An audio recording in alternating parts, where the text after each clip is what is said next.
नमस्कार। यार पूर्व वीडियो रे मु कही जगन्नाथ केमिति जने कथा कुआ ठाकुर एवं से केमिति मो द्वारा नवकलवर बोली गोटे बहीटे लेखई नेले मंदिर भितर केमिति कहिले जे तू लेख कागज कलम धर मु लेखई नेबी सेटा मो जीवन प्रथम तांको सहित संपर्क थिला एवं से बही लेखिला बेले जो दिन नवकलवर कहीं हुए केबेठर होला ए विषय लिखा बसी दिन राति बसीगली राति 12टा जाए किसी लिखिपार नी राति अधरे शोला बेले कालू निजे आसी मत ठेलिकी उठेला एवं राति 3टा सकाल 8टा भितर लिखई देइथिला सेटा भी मु कहिछि। वर्तमान कहूँ से नवकलवर बही लिखिला बेले कालू केमिति मो सहित आसी 45 मिनिट कथबार्ता करथिला। से नवकलवर बहीर गोटे शेष अध्याय थिला जोटा मु लिखा चाहिए जे एटा भी आपण मान मन आज जाए प्रश्न उठिनी किंतु आज शुणु भल रूपे जगन्नाथ हेले आमर हिंदू ठाकुर हिंदू मानकर मरीगला प्रथा परंपरा हूँ कौन पोड़ी दबा पुरी रे स्वर्गद्वार हो बा गाँ मशाणी हो बा जेकोसी श्मशान रे हिंदू माने मरीगले पोड़ा जाती केवल स्थल विशेष साधु सन्थ मानक नहीं पोती दि जाए बा समाधिस्थ कर दि जाए ता नहेले माटी तले पोतीबार व्यवस्था मुसलमान संप्रदाय अच्छी ख्रिश्चियन मानकर अच्छी किंतु हिंदू मानक संस्कृति रे पोड़ा हेबाटा सर्वश्रेष्ठ विधि किंतु जगन्नाथ आमर हिंदू ठाकुर सी तो पोड़ा हेबा कथा किंतु नवकलवर रे जगन्नाथ पोड़ा होती नहीं हिंदू ठाकुर किंतु सी पोड़ा हेबेनी से कौन होती ना राति अधरे आसिकी मंदिर भितर जो कोइली वैकुंठ अच्छी जोटा को जगन्नाथ श्मशान बोली कह जाए सेठी पोता हुअंती। बही लिखिला बेले मोर प्रश्न थिला निज भितर जे जगन्नाथ हिंदू ठाकुर होइकी काईकी पोड़ा होंती पोता होंती तार कारण कौन। आउ गोटे कथा जगन्नाथ भाया ठाकुर सी मरी जाउचंती एवं सी पुणी पोता होगा जाउचंती राति अधरे चोरों भली बुझिपारुछन तो दिनर आलुरे नुह रातिर किटिमिटी अंधार भितर निहब नेला बेले बोध दीपटे जलबनी मशाल जलबनी से अंधार भितर से माने सेवायत मैंने नहीं कोइली वैकुंठ श्मशान रे पोती दियंती कहीं दिन रे नुह कि आलुओ जला हुए।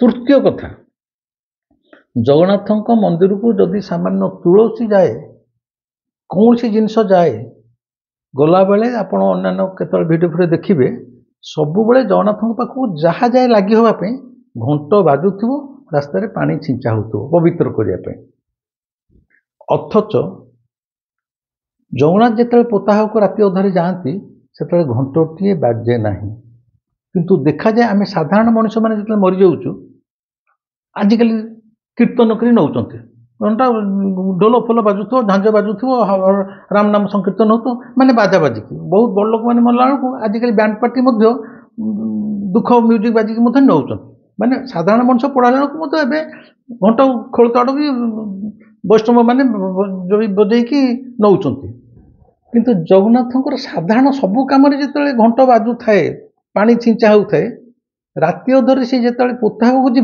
से सामान्यतम घंट बाजे ना माने कौन सी बाजा बाजे ना शंख फुका जाए ना दीप जला जाए नहीं कि मशाल धरा जाए ना एवं किटिमिटी अंधार राति नहीं पोड़ा जाती पुणी पोता जाए ये गोटे जगन्नाथ संस्कृतिर एक रहस्यमय अध्याय मो बहीर यहाँ शेष अध्याय था कहीं एमती कहीं हुए ए कहीं उत्तर मु तो मो पाखे जे बही न था कि कौटी लिखाई मुझे जानी पढ़ार प्रश्न ना यहाँ लिखा बसिली सका गाधे पाधे मुंडिया मारी मैं कहली कालू यटा केमती जल्दी जल्दी सारीदे यहाँ सबुठ महत्वपूर्ण अध्याय किंतु सका बसिली प्राय 7टारू दिन 12टा हो गला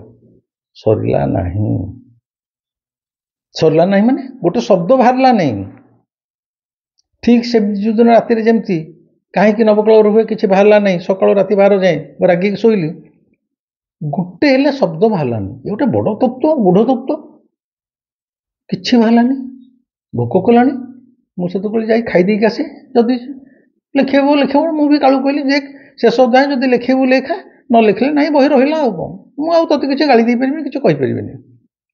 ଠିକ୍ ଖାଇବାକୁ ଯିବାକୁ ଚେୟାର ଛାଡ଼ିକି ଉଠୁଛି ସେତେବେଳେ ଲ୍ୟାଣ୍ଡ ଫୋନ୍ ଥାଏ ସେତେବେଳେ ମୋବାଇଲ ଫୋବାଇଲ ନଥିଲା 96ରେ ଲ୍ୟାଣ୍ଡ ଫୋନ୍ଟା ମୋର ବାଜିଲା ମୁଁ କହିଲି କିଏ କରୁଛି ଟିକେ ଫୋନ୍ଟା ଉଠେଇଦେଲି ଫୋନ୍ ଉଠେଇବାକୁ ଆରପଟୁ ଗୋଟେ ସ୍ୱର ଭାସି ଆସିଲା କୁହାହେଲା ଆପଣ ବିବୁଧ ବାବୁ କହୁଛନ୍ତି? ମୁଁ କହିଲି ଆଜ୍ଞା ମୁଁ କହୁଛି।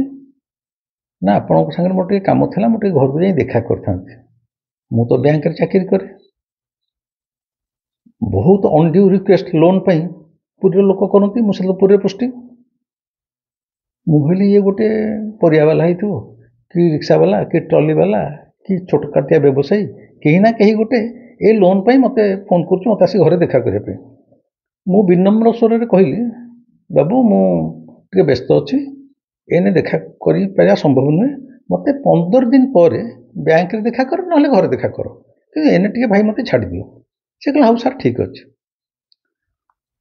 ସେ ଫୋନ୍ ରଖିବାକୁ ଯାଉଛି ମୁଁ ଦେଖନ୍ତୁ କେତେ ବୋକା ନିର୍ବୁଦ୍ଧିଆ ସେପଟେ ସେ ଯେଉଁ ଲୋକଟା ଫୋନ୍ କରୁଛି ତାର ବୟସ କେତେ ମୁଁ କିଛି ଜାଣିନି ସେ କେତେ ପାଠ ପଢ଼ିଛି ନ ପଢ଼ିଛି ତା ମଧ୍ୟ ଜାଣିନି କେତେ ଶିକ୍ଷିତ ମୂର୍ଖ ତା ମଧ୍ୟ ଜାଣିନି ସେ ରିକ୍ସାବାଲା କି ଟ୍ରଲିବାଲା କି ଠେଲା ଗାଡ଼ିବାଲା କି ଗୁପଚୁପ୍ ବାଲା କି ଲୁଗା ବ୍ୟବସାୟୀ କି ସୁନା ବ୍ୟବସାୟୀ କି କ'ଣ ତା ବିଷୟରେ ମୁଁ କିଛି ଜାଣିନି କିନ୍ତୁ ସେଟା ରଖିବା ବେଳେ କହିଲା ମୁଁ ସାର୍ ରଖୁଛି ମୋ ପାଟିରେ ହଠାତ୍ ବାହାରି ପଡ଼ିଲା ମୁଁ କହିଲି ଟିକେ ଗୋଟେ କଥା ଥିଲା ଟିକେ କହିପାରିବେ ନା କ'ଣ କହୁନାହାନ୍ତି। ମୁଁ କହିଲି ଠାକୁର ଯେଉଁ ନବକଳେବର ହୁଏ ସେ କାହିଁ ପୋଡ଼ା ହଅନ୍ତିନି କାହିଁ ପୋତା ହଅନ୍ତି ଆପଣ ଏ ବିଷୟରେ କିଛି ଜାଣିଛନ୍ତି? ଅନ୍ଧାରରେ ଯାଆନ୍ତି କାହିଁକି ଘଣ୍ଟ ଫଣ୍ଟ ବାଜେନି କାହିଁକି ତା ବିଶେଷ କରି କାହିଁ ପୋଡ଼ା ହଅନ୍ତିନି ପୋତା ହେଇଯାଆନ୍ତି।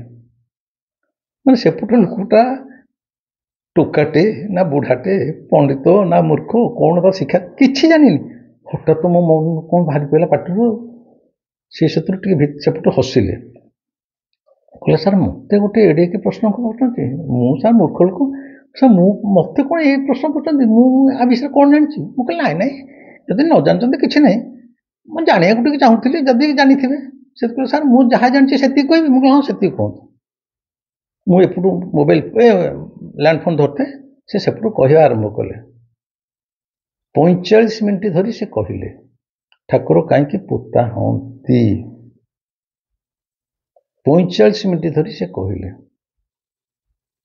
ତାପରେ ସେ ଫୋନ୍ ରଖିଲେ ମୁଁ ଖାଇବାକୁ ଆଉ ଗଲିନି ସେ 45 ମିନିଟ୍ ଧରି ମୋତେ ଯାହା କହିଥିଲେ ସେଇଟା ମୁଁ ଆଖି ମୁଜି ବସିକି ଲେଖିଲି 2 ଘଣ୍ଟା ଧରି ସେଇଟା ମୋର ଅଧ୍ୟାୟ ସେ ଅଧ୍ୟାୟଟା ସମ୍ପୂର୍ଣ୍ଣ ସେପଟୁ ଯାହା ଫୋନ୍ରେ କୁହାଗଲା ମୁଁ ଏପଟେ ଲେଖିଗଲି ଏବଂ ଆପଣଙ୍କୁ କହି ରଖେ 15 ଦିନ ପରେ କେହି ମୋତେ ଆସି ଆଉ ଘରେ ଦେଖା କରିନାହାନ୍ତି କି କେହି ବ୍ୟାଙ୍କରେ ଦେଖା କରିନାହାନ୍ତି କିମ୍ବା ସେଇ ସ୍ୱରରେ ଆଉ କୌଣସି ଗୋଟିଏ ଫୋନ୍ ମଧ୍ୟ ମୁଁ ପାଇନାହିଁ କି ସେପଟୁ ସେଦିନ କିଏ କହିଲା ସେଭଳି ଲୋକ ବ୍ୟକ୍ତିବିଶେଷକୁ ମୁଁ ଦେଖି ନାହିଁ କିନ୍ତୁ 45 ମିନିଟ୍ ଧରି ମୁଁ ତାଙ୍କ ସହିତ ଫୋନ୍ରେ କଥାବାର୍ତ୍ତା ହେଇଛି ଫୋନ୍ରେ ସେ ଯାହା କହିଛନ୍ତି ସେଇଟା ହେଉଛି ମୋ ବହିର ଗୋଟେ ଅଧ୍ୟାୟ। ମୋର ଆପଣଙ୍କୁ ପ୍ରଶ୍ନ ସେପଟୁ ଯିଏ କହିଲା ସିଏ କିଏ ଥିଲା କିଏ ଫୋନ୍ ଉଠେଇକି ମୋତେ ପଚାରିଲା ଆପଣ ବିବୁଧ କହୁଛନ୍ତି ମୁଁ ଟିକେ ଦେଖା କରିବାକୁ ଚାହୁଁଛି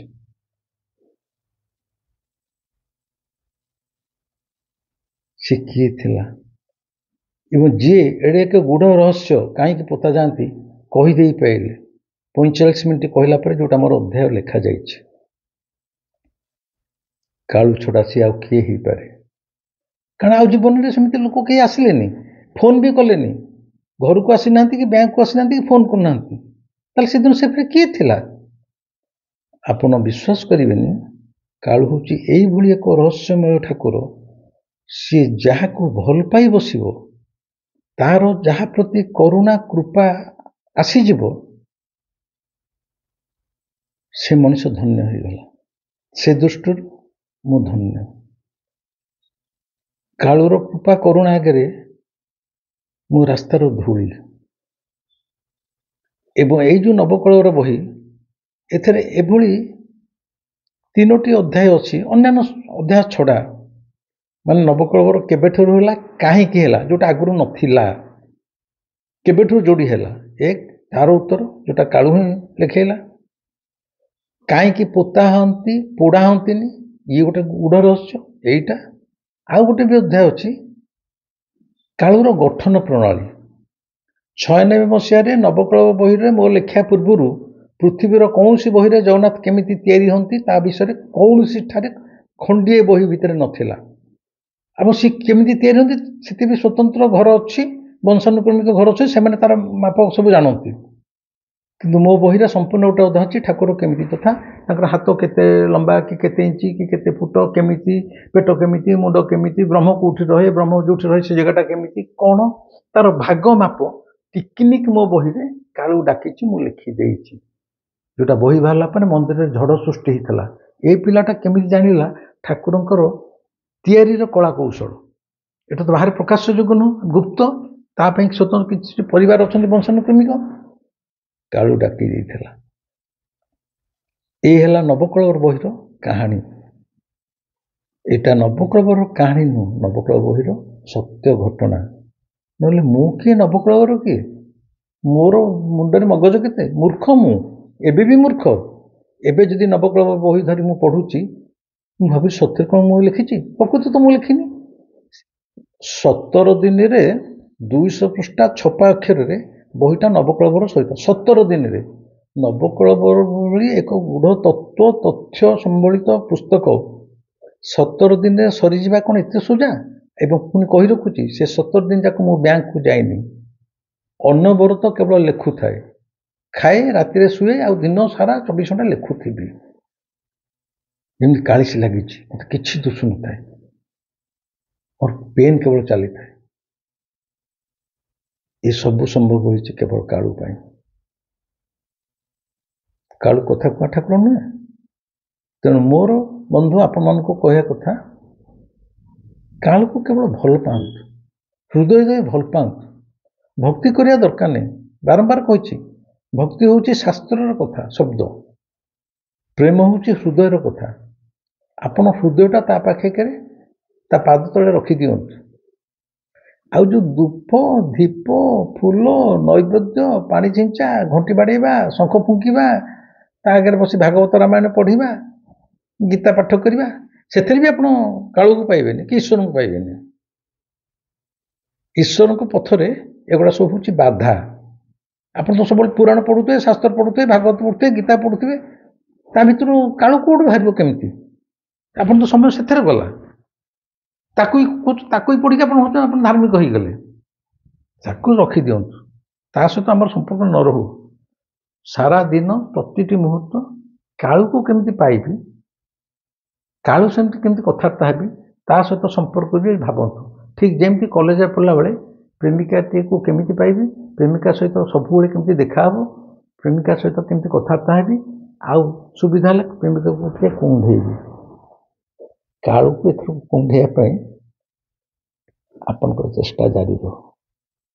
এই ভিডিওটি কেମିତି ଲାଗିଲା ମୋତେ କହିବେ, ଲାଇକ୍ କରିବେ, କମେଣ୍ଟ ନିଶ୍ଚୟ ଦେବେ, ସେୟାର ବନ୍ଧୁବାନ୍ଧବ ସମସ୍ତଙ୍କ ଭିତରେ ଯେତେ ପାରିବେ ସେୟାର କରନ୍ତୁ। ଏ ସେୟାର କରିବାକୁ ବାରମ୍ବାର କହୁଛି ଏଇ ସକାଶେ ଯେ କାଳୁକୁ ସମସ୍ତେ ଜାଣନ୍ତୁ ସେ ପ୍ରକୃତରେ କ'ଣ। ସେ ଭାଇ ଗୋଟେ କାଠର ନିର୍ଜୀବ ଗଣ୍ଡି ନୁହେଁ, ସେ ଜିଅନ୍ତା ଠାକୁର। ମୋତେ ମୋର ଏଇ ଚ୍ୟାନେଲଟିକୁ ଯଦି ସବସ୍କ୍ରାଇବ୍ ନ କରିଥିବେ, ଯଦି ମୋ କଥା ଭଲ ଲାଗୁଥିବ, ଭାବୁଥିବେ ମୁଁ ମିଛ କହୁନି ସତ କଥା କହୁଛି, ତାହେଲେ ଦୟାକରି ସବସ୍କ୍ରାଇବ୍ ମଧ୍ୟ କରିବେ।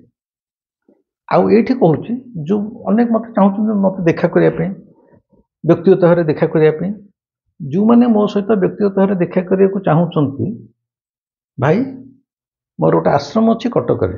ମୁଁ ଆଜି ସେ ଠିକଣାଟା କହିଦେଉଛି।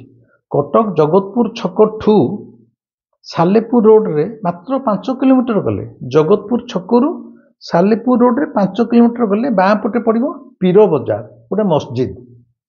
ମସଜିଦଟା ଯେଉଁ ବାଁ ପଟେ ଅଛି ସେଇ ଗାଁ ଭିତରେ ପଶିଯିବେ। ମାତ୍ର କିଲୋମିଟର ଗଲା ପରେ ପଡ଼ିବ ତୁଳସୀ ଆଶ୍ରମ। ପୀର ବଜାର ପାଖରୁ ଯାହାକୁ ପଚାରିବେ ସମସ୍ତେ ତୁଳସୀ ଆଶ୍ରମ କେଉଁଠି ଦେଖେଇଦେବେ। କଟକ ଜଗତପୁର ଛକ ସାଲେପୁର ରୋଡ଼ ରାସ୍ତାରେ, ଜଗତପୁରଠୁ ସାଲେପୁର ଆଡ଼ିକି ଯିବାକୁ ରାସ୍ତା, 5 କିଲୋମିଟର ପରେ ବାଁ ପଟେ ପଡ଼ିବ ପୀର ବଜାର।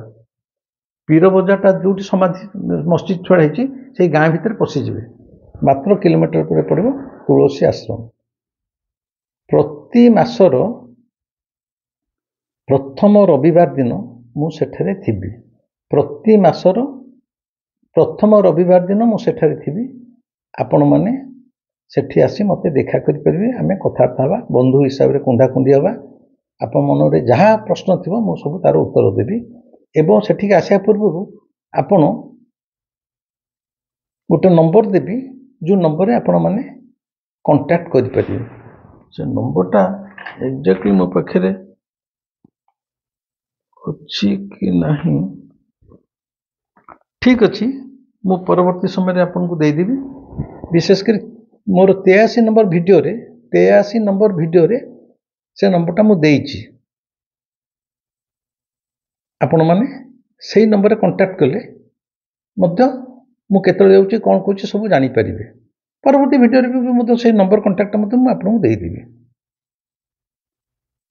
ଭାବୁଛି ଆଜି ପାଇଁ ରହିବା ଏଇଠି କହି ରଖେ। କଲିକତାରୁ ଜଣେ ଭଉଣୀ ପଚାରିଥିଲେ ଯେ ଭବିଷ୍ୟମାଳିକାରେ କୁହାଯାଇଛି କୁଆଡ଼େ ଏଇ 2030ରେ ପ୍ରଳୟ ହେବ, ପୃଥିବୀ ଧ୍ୱଂସ ହୋଇଯିବ। ଆ ଉପରେ ମୋତେ କିଛି କହିବାକୁ ଭଉଣୀ ମୁଁ ଜଣେଇଦେବାକୁ ଚାହେଁ, ଏଥିରେ ବିଶ୍ୱାସ କରନ୍ତୁନି। ଆଦୌ ପ୍ରଳୟ ଧ୍ୱଂସ ଏ ଆଗାମୀ 500 ବର୍ଷ ଭିତରେ ହେବାର ନାହିଁ। ସ୍ଥିର ନିଶ୍ଚିତ ରୁହନ୍ତୁ। ରହିଲି। ଇଚ୍ଛା ହେଲେ ସବସ୍କ୍ରାଇବ୍ କରିବେ। ପୁଣି ଦେଖା ହେବ। ନମସ୍କାର।